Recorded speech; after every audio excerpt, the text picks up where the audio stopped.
मेहुल, ये क्या हाल कर दिया अम्मा का तुमने और तुम्हारी पत्नी ने मिलकर। कैसी अजीब सी लग रही हैं अम्मा आज। रागिनी एकदम से अपनी मां शकुंतला जी को देखकर चौंकते हुए बोली। हाँ जी, आप बिल्कुल सही कह रही हैं। अम्मा तो सचमुच बिल्कुल भी पहचान में नहीं आ रही। कितनी ज्यादा कमजोर लग रही हैं। मेहुल, तुम और तुम्हारी पत्नी अम्मा को खाने पीने को नहीं देते हो क्या? देखो तो कैसे एक एक हड्डी चमक रही है। हमें तो सचमुच तुम लोगों के रख रखाव पर ताज्जुब हो रहा है। बड़ी बहन रागिनी की बात सुनकर छोटी बहन कंचन कहां पीछे रहने वाली थी। अब बड़ी बहन कुछ कहे और छोटी समर्थन ना दे, ऐसा कैसे हो सकता है। इसलिए कंचन भी आग में घी डालते हुए बोली। हाँ बेटा, तुम दोनों बिल्कुल सही कह रही हो। मुझे आजकल बहुत ज्यादा कमजोरी महसूस होती है। कुछ भी खाना पीना हजम नहीं होता। अब मैं क्या बताऊं मेहुल और अपनी सूघड़ बहू के बारे में।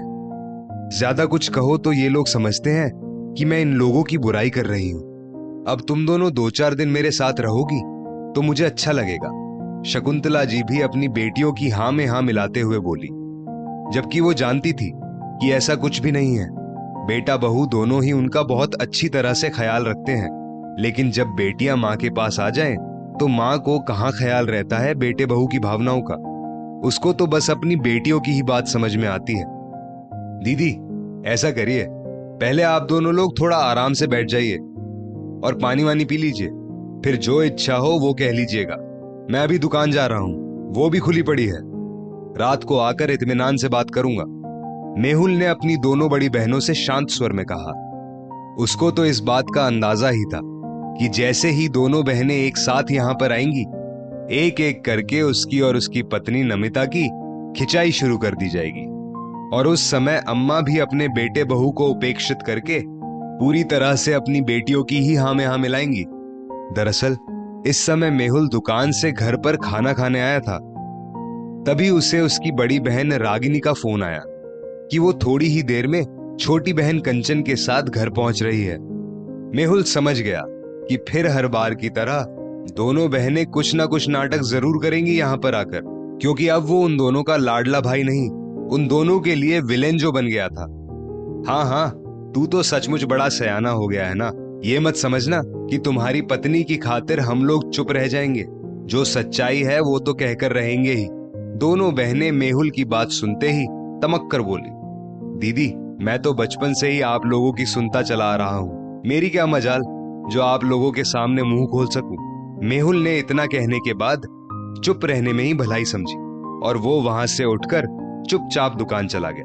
तब तक नमिता अपनी दोनों ननदों के साथ साथ अम्मा के लिए भी चाय नाश्ता बनाकर ले आई और फिर सबको स्वयं ही चाय नाश्ता परोसा।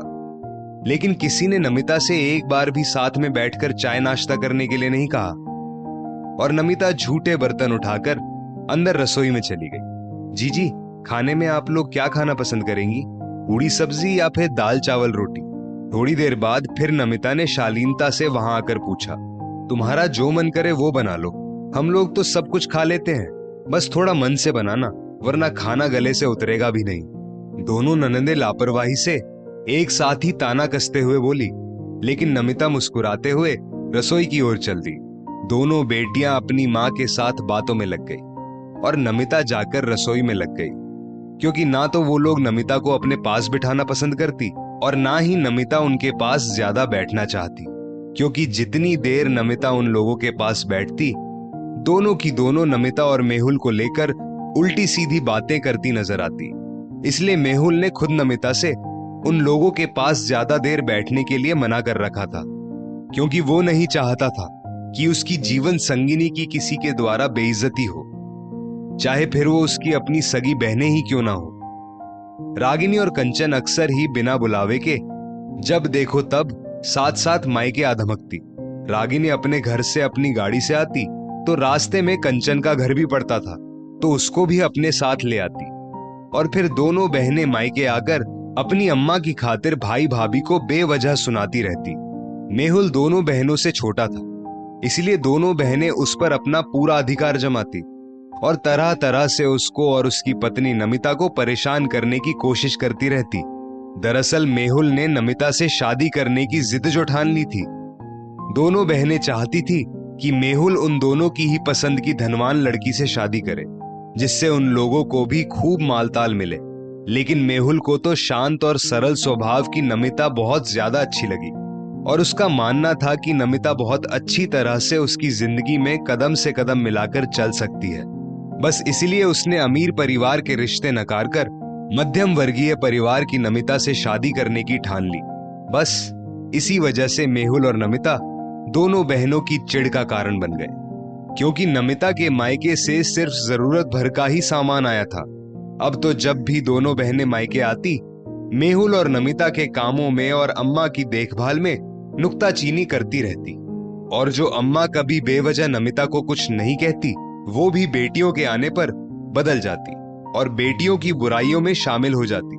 अब बताइए दीदी, क्या कह रही थी आप लोग? बिल्कुल भली चंगी तो है अम्मा, बल्कि बहू की सेवा से उनका चेहरा और भी ज्यादा खिल गया है। रात को जब मेहुल दुकान से वापस आया तो दोनों बहनों के पास बैठते हुए बोला, तो क्या हम लोग झूठ बोल रहे हैं? अब आप ही देख लो अम्मा, आपका लाडला हम दोनों पर झूठ बोलने का इल्जाम लगा रहा है, रागिनी ने चिनकते हुए कहा। और क्या मेहुल, हम लोग सब समझते हैं। अब तो तुम अपनी पत्नी के आगे अम्मा को तो छोड़ ही दो, हम लोगों की भी परवाह नहीं करते। कहां हम लोगों के आगे पीछे नाचा करते थे। हाँ भाई, अब पत्नी ज्यादा प्यारी हो गई। कंचन भी चिढ़ते हुए बोली, दीदी अब अम्मा भले ही आप लोगों के सामने झूठ बोल जाए, लेकिन हकीकत यह है कि नमिता अम्मा का पूरा पूरा ख्याल रखती है। ना चाहो तो अम्मा से खुद पूछ लो।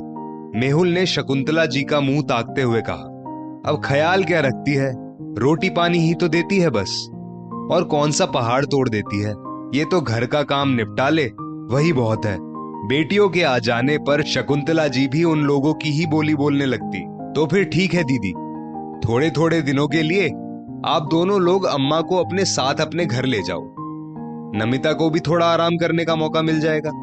वो बेचारी अम्मा की वजह से अपने मायके भी नहीं जा पाती, लेकिन जब वो अम्मा की देखभाल ही नहीं करती तो क्या फायदा, कम से कम अपनी इच्छा ही पूरी कर ले। अम्मा ऐसा करो, आप थोड़े दिनों के लिए दोनों दीदी लोगों के साथ चली जाओ। थोड़े थोड़े दिन दोनों बेटियों के पास रहना, जब मन उब जाए तब फोन कर देना, मैं लेने आ जाऊंगा। मेहुल ने साफ और स्पष्ट शब्दों में कहा, क्योंकि वो कहीं ना कहीं इन तीन तिकड़ी की बातों से ऊब गया था। अरे नहीं नहीं, ये क्या कह रहे हो तुम मेहुल, हम कैसे ले जा सकते हैं अम्मा को? हमारे सास ससुर की जिम्मेदारी भी हमारे ऊपर है, अब अम्मा की भी जिम्मेदारी उठाऊं? ना बाबा ना, रागिनी घबराकर बोली। उसको तो एकदम से घबराहट हो गई कि कहीं सचमुच अम्मा उसके साथ ना चल दे। हाँ मेहुल, बिल्कुल सही कह रही है जीजी, मैं भी कहां अम्मा की जिम्मेदारी उठा पाऊंगी। मेरे तो दोनों बच्चे पढ़ने लिखने वाले हैं, दोनों के साथ पूरा दिन दौड़ते दौड़ते कब बीत जाता है पता ही नहीं चलता। अम्मा यहीं तुम लोगों के पास ही ठीक है। कंचन भी घबराकर बोल पड़ी। क्यों दीदी, आप लोगों को लगता है ना कि अम्मा की देखभाल यहाँ सही से नहीं हो पा रही है? आप लोग ही अच्छी तरह से उनकी देखभाल कर लो, उन्हें थोड़ा अच्छी तरह से खिलाओ पिलाओ, तो बुढ़ापे में भी उनके शरीर में ताकत आ जाएगी। हम लोग तो सेवा कर ही नहीं पाते अम्मा की। मेहुल ने मन ही मन अपनी चाल पर खुश होते हुए कहा। अरे अरे घबराओ मत तुम दोनों, मैं तुम दोनों के साथ जाऊंगी भी नहीं, क्योंकि मेरी बहू सचमुच बहुत अच्छी है, मेरी पूरे तन मन से सेवा करती है। वो तो मैं तुम लोगों के बहकावे में आकर उसको बेमतलब सुनाने लग जाती हूँ, वरना वो तो मेरी देखभाल में कोई कोर कसर बाकी नहीं रखती। और हाँ, आज के बाद जब भी यहाँ आना, मेरे बेटे बहू के बारे में मेरे कान बिल्कुल भी मत भरना। मेरी बहू लाखों नहीं बल्कि करोड़ों में एक है।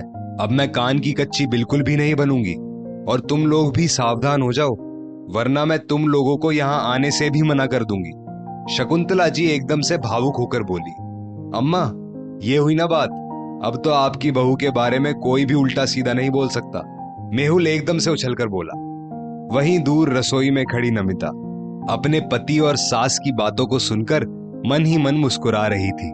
दोस्तों, इस स्टोरी को लेकर आपकी क्या राय है नीचे कमेंट करके जरूर बताइएगा, और ऐसी ही और भी बेहतरीन वीडियोस के लिए हमारा पेज जरूर फॉलो करें। धन्यवाद।